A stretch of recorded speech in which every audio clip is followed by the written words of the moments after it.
Welcome back to the channel, guys. My name is Gene. You guys are watching Lubed. This is season 3, episode number 20, and we are all in a great frame of mind. Why? Because the Edmonton Oilers have stopped the foolery and they got down to business. 6 in a row now.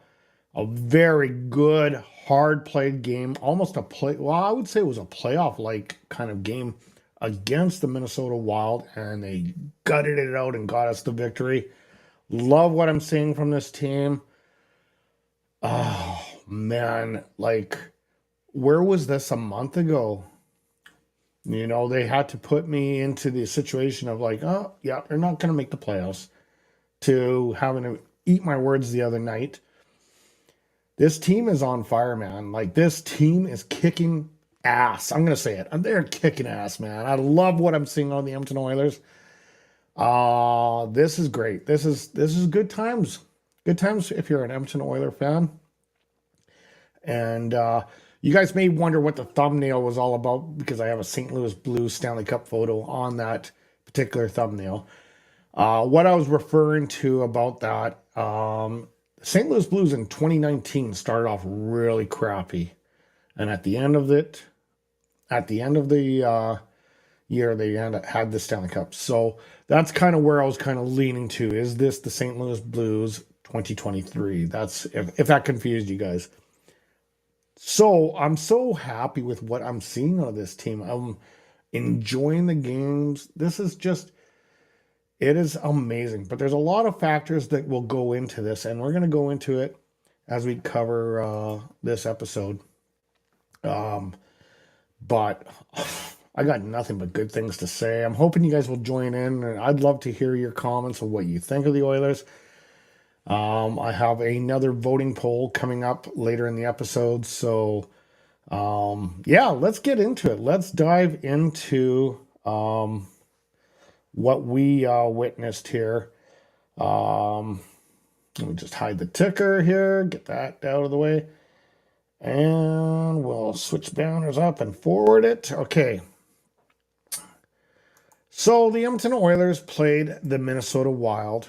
They defeated them by a count of 4-3. This was a good game, though. This was, honest to God, it had such a playoff feel to it. There was grittiness, there was roughness, there was toughness.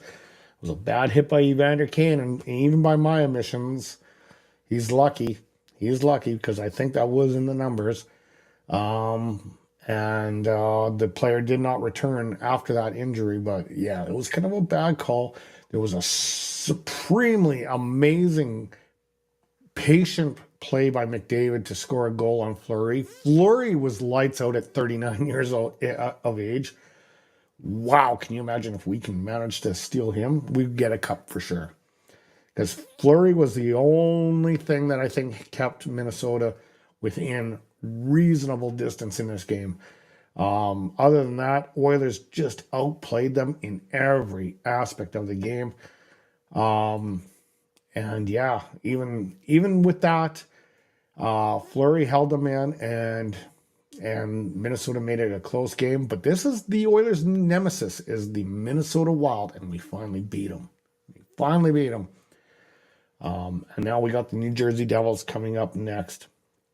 All right. Let's move on. And this is kind of a tale of two coaches here. As in November, the Edmonton Oilers got rid of Woody, and the Minnesota Wild also got rid of Dean Evason. In comes Knobloch and John Hines, sorry. Wow. So this was really like a show me and tell me kind of story, and it turned out pretty good for Knobloch. But I also think that there's a big factor why Knobloch is doing, like, don't get me wrong. I do believe Knobloch is a good coach, and he's definitely leading them in the right direction. But we got to give some credit to Paul Coffey, and I think he is a massive influence on a few of our D-men.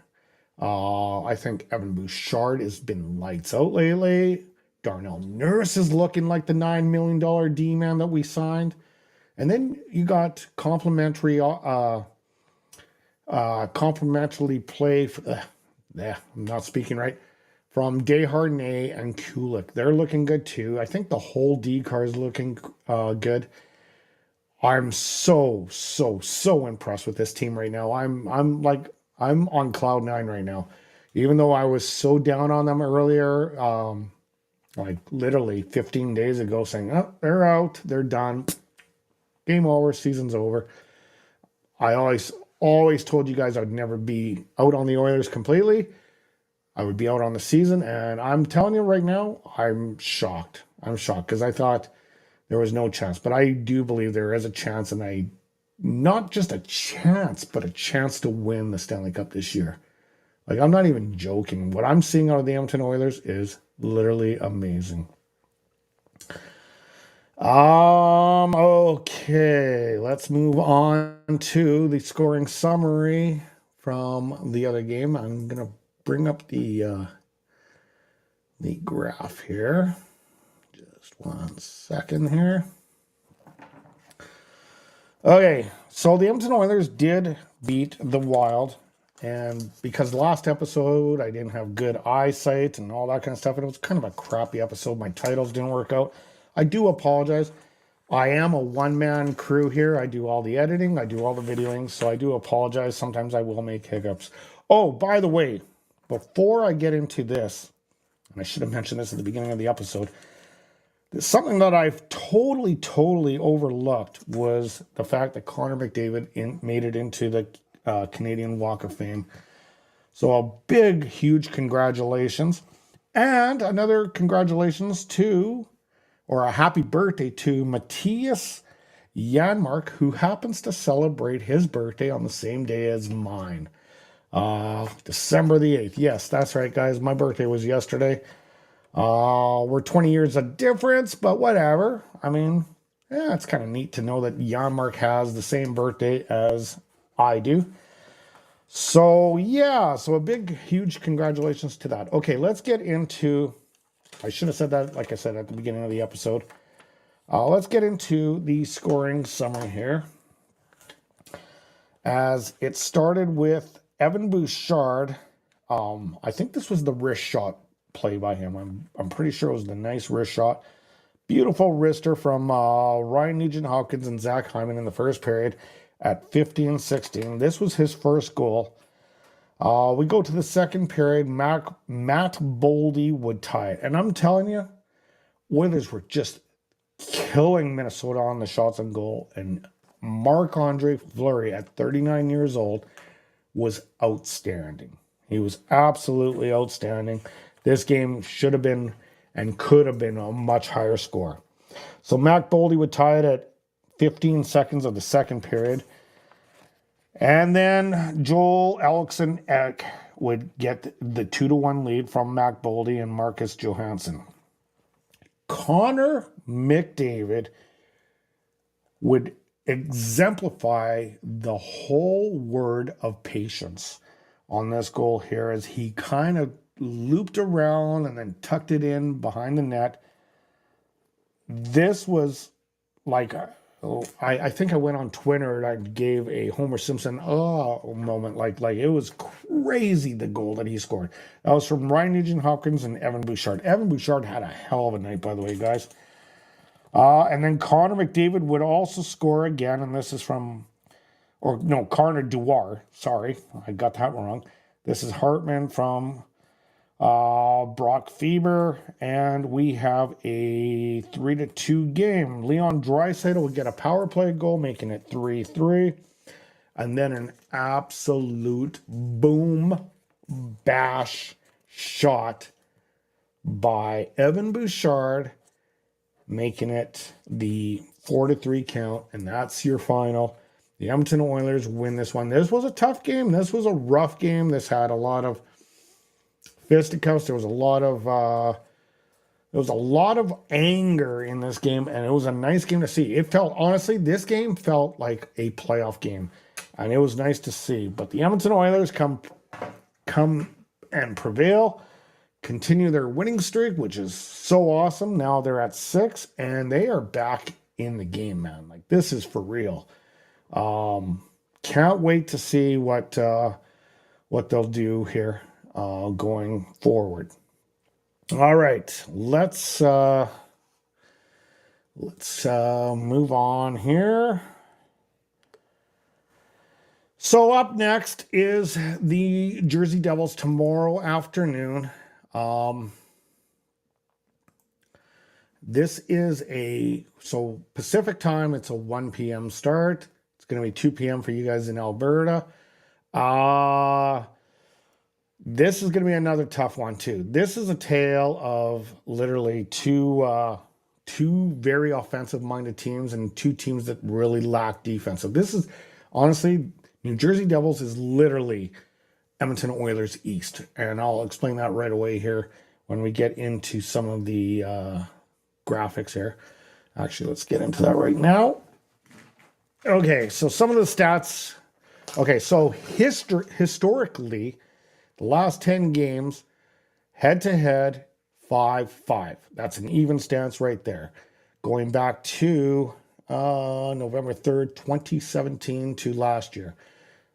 New Jersey won 5 times. Edmonton's won 5 times. So it's very even keel.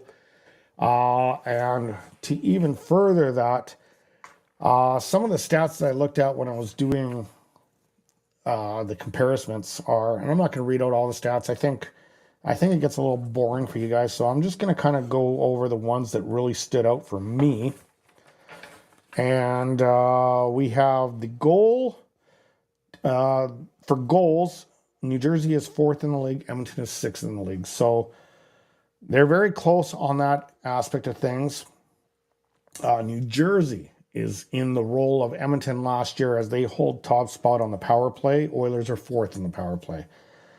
And New Jersey is 31st in the league for goals allowed. So they're 2nd worst in the league for goals allowed. Meanwhile, the Edmonton Oilers aren't much better at 27th in the league.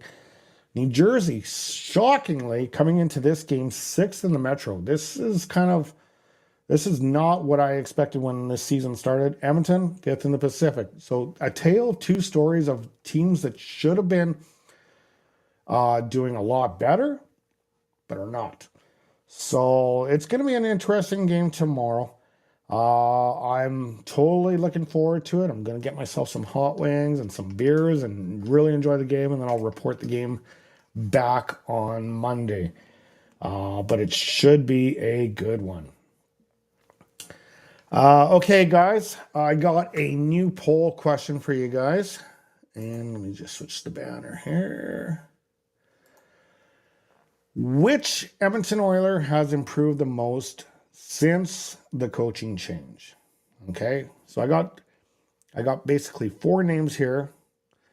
1 forward, or actually 2 forwards, and 2 defensemen. I got Evan Bouchard, Darnell Nurse, Ryan Nugent-Hopkins, and Derek Ryan, and then the option for an other if you don't agree with any of those ones and think that another Edmonton Oiler is more productive since this coaching change.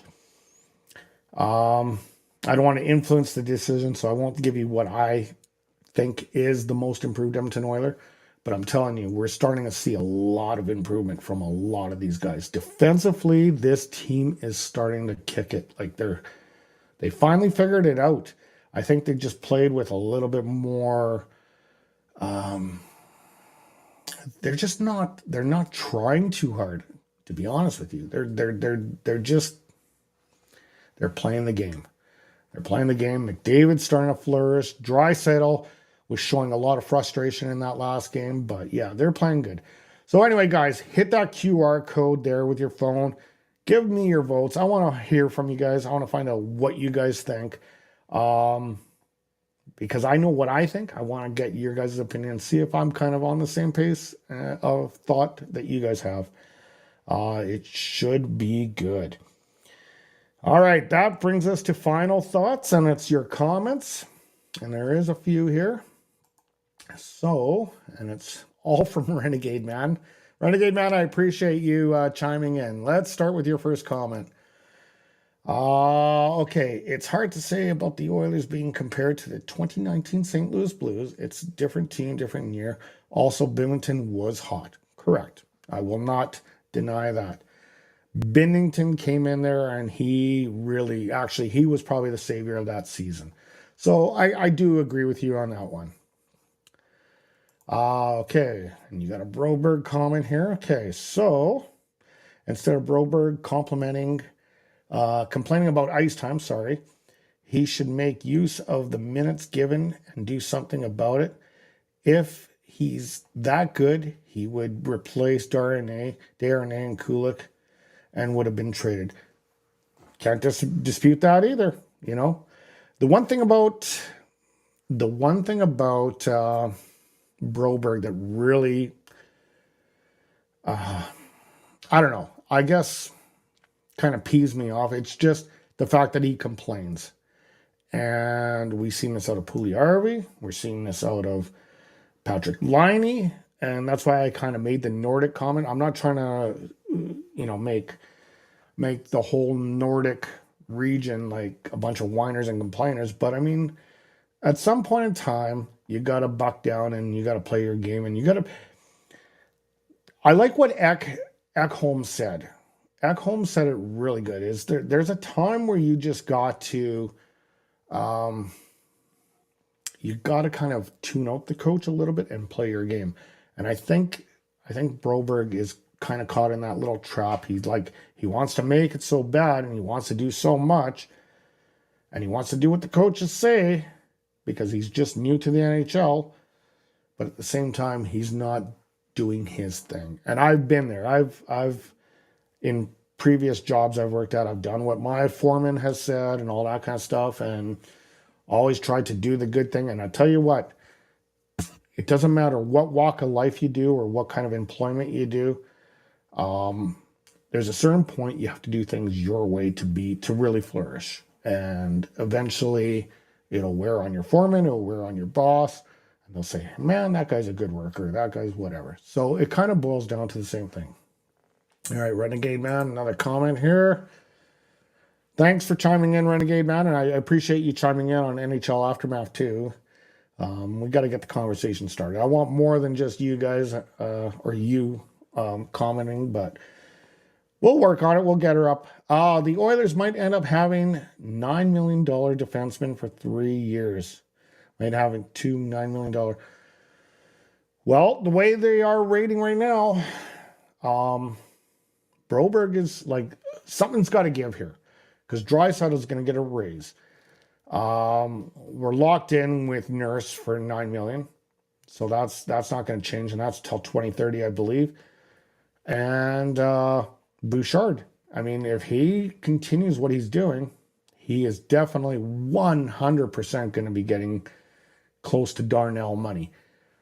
I mean, the cap is going up to, I think, 87.6 or something like that. I don't know the exact amount, but I would say it's about $7 million increase. But I mean, you got Darnell Nurse, or you got Leon Draisaitl going to be due for a contract.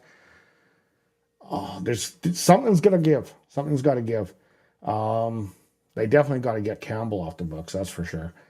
And then the last comment there for Renegade, or actually, you got a couple more comments. Okay, you're really chiming in tonight.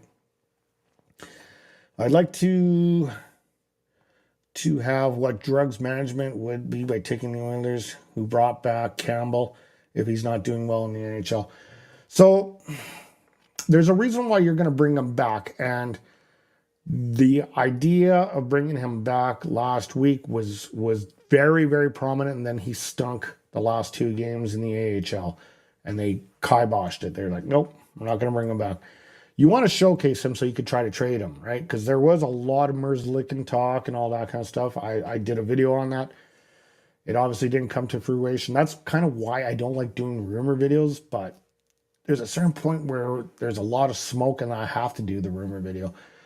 But right now it's really cooled off, and that's because Campbell has been kind of back to his old self. You need to showcase that player, and because he was doing good in the AHL for a little bit there, that was the opportune time to maybe showcase them, and then maybe you get it's like going out fishing. You got to throw out the line, and hopefully someone will give you a bite. All right, Renegade Man, this is your final comment for tonight. And I'm going to be wrapping it up. The Oilers still need a goalie. Our right-handed defenseman to play with Nurse. A 1 or 2 bottom 6 forward.